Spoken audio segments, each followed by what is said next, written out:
et elle rencontre l'homme de Dieu, elle lui fait une offrande de 40 millions de francs CFA. Aujourd'hui, il y a eu le songe. Et dans le songe, j'ai vu votre numéro. Alors, soyez bénis, écoutez ce merveilleux témoignage qu'un serviteur de Dieu a vécu ici en Abidjan, précisément à Yopougon, au quartier Maroc, le quartier où moi-même mon assemblée se trouve. Ce pasteur a vécu une expérience vraiment magnifique. Vous savez, depuis des années, il a son église ici au quartier Maroc. Et son église, comme on dit, ça ne va pas devant, ça ne va pas derrière. C'est-à-dire l'église ne connaît pas une évolution notable en tant que telle.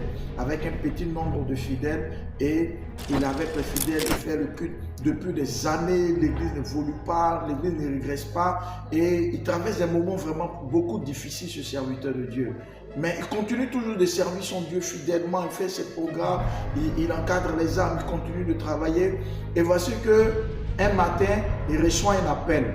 Et l'appel lui vient du Canada, c'est une femme. Et il décroche et la dame lui dit: ah, excusez-moi monsieur, il y a eu ce numéro-là dans mon rêve. Et quand je me suis réveillé, le numéro est resté dans ma tête et j'ai écrit le numéro.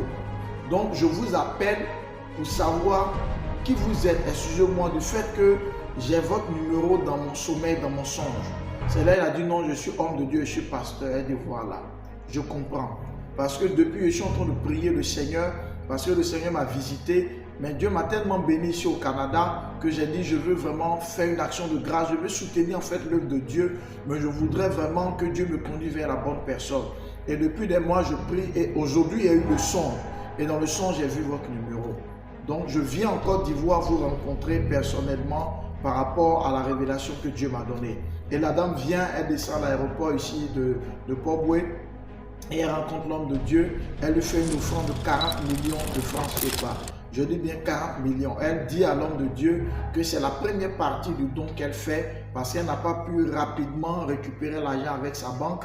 Sinon, ses banques, puisqu'elle a de l'argent dans plusieurs banques à la fois. Mais déjà avec les 40 millions qui commencent à s'organiser, à prendre une maison vraiment adéquate, qui soit dans la communauté.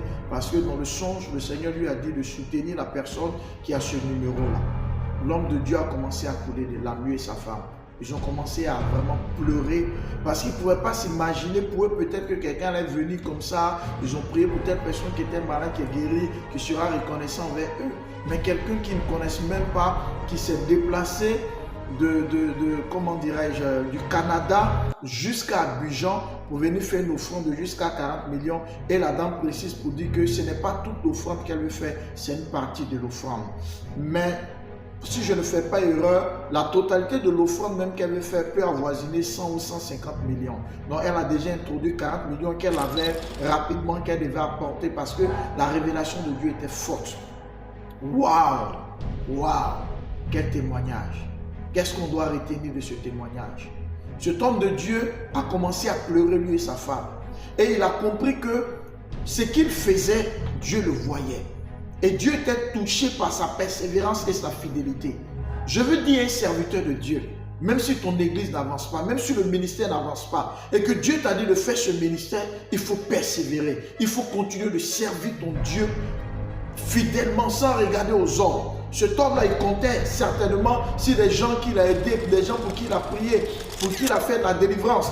Mais personne n'est venu. Pour dire que quand tu fais le bien, ne pense pas que forcément c'est les gens pour qui tu pries qui te seront redevables. Mais si tu le fais avec un cœur pur et que tu sais que ta récompense vient du Seigneur, ta récompense viendra. Des personnes même dans l'esprit duquel même tu n'as même pas pensé que ces personnes allaient être une bénédiction. Je parle aussi à un chrétien.